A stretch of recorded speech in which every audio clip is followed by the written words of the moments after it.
السلام عليكم البنات. اليوم في هذا الفيديو بغيت نقدم لكم واحد الوصفات اللي هما فعالين بزاف ومفيدين جدا للناس اللي كيعانيوا من السعال او الكحه، سواء كانت ناشفه او اللي كتكون عامره بداك المخاط. فهاد الوصفات راه زوينين بزاف،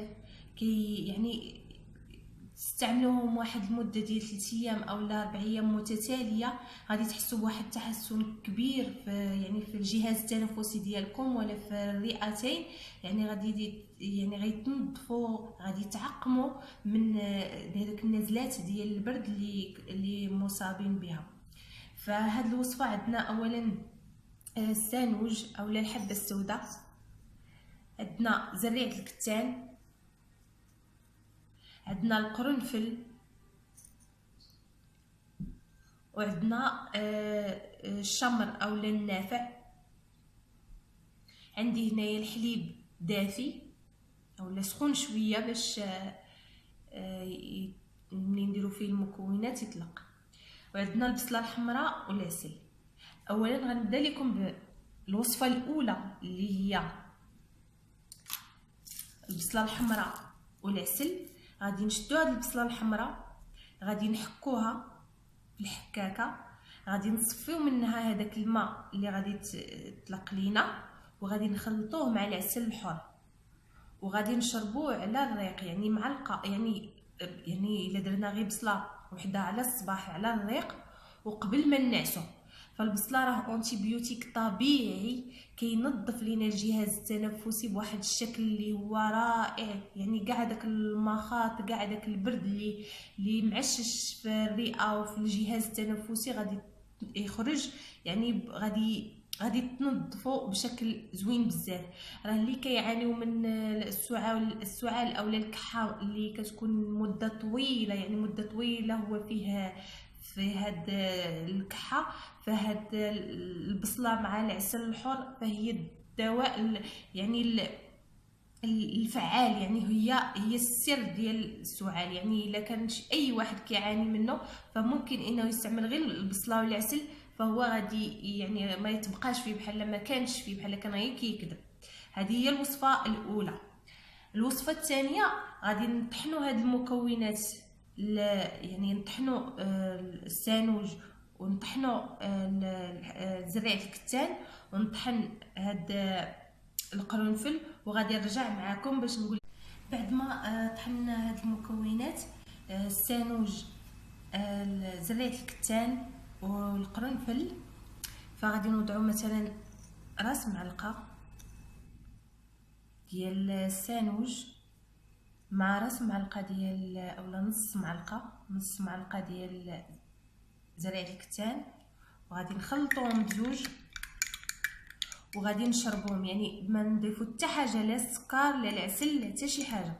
غادي نشربوهم كيف ما قلت لكم قبل ما نعسو يكون الحليب دافي، يعني سخون شي شويه باش يطلق هذاك السانوج وزريعه الكتان، يطلقوا المكونات ديالهم.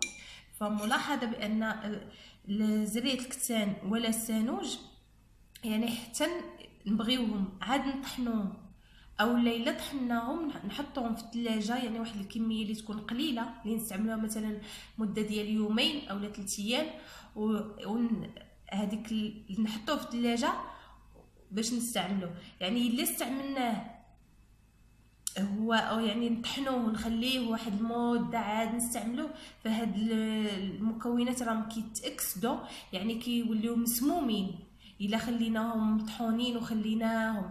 يعني خاص كيما نطحنوهم كيما نستعملوهم، ما نخليوهمش على برا ديال الثلاجه، او لا من الاحسن حتى نحتاجوهم عاد نطحنوهم. فهاد كما قلت لكم غادي نشربوه قبل ما ننعسو. هذا بالنسبه للسانوج وزريعه الكتان.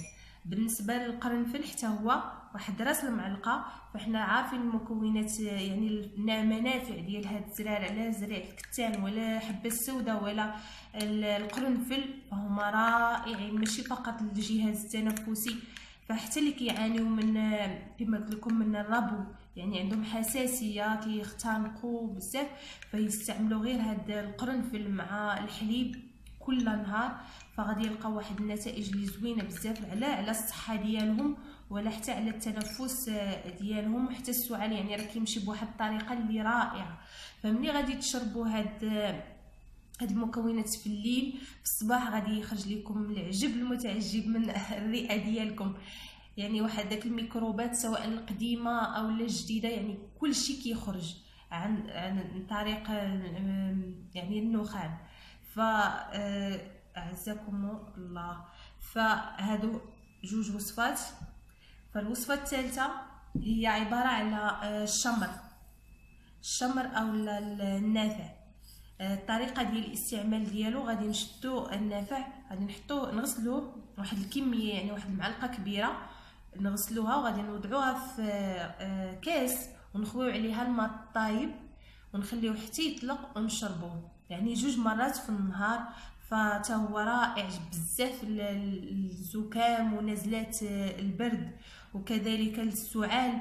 يعني عندهم واحد هاد الوصفات كلهم عندهم واحد الفوائد زوينه بزاف للناس اللي كيعانيو من السعال، الزكام، البرد ديال الرواح. كنتمنى هاد الوصفات ينالوا الاعجاب ديالكم وتجربوهم، وتردوا عليا في لي كومونتير بانكم تشافيتوا، وكنتمنى الشفاء للجميع، والى فيديو قادم ان شاء الله.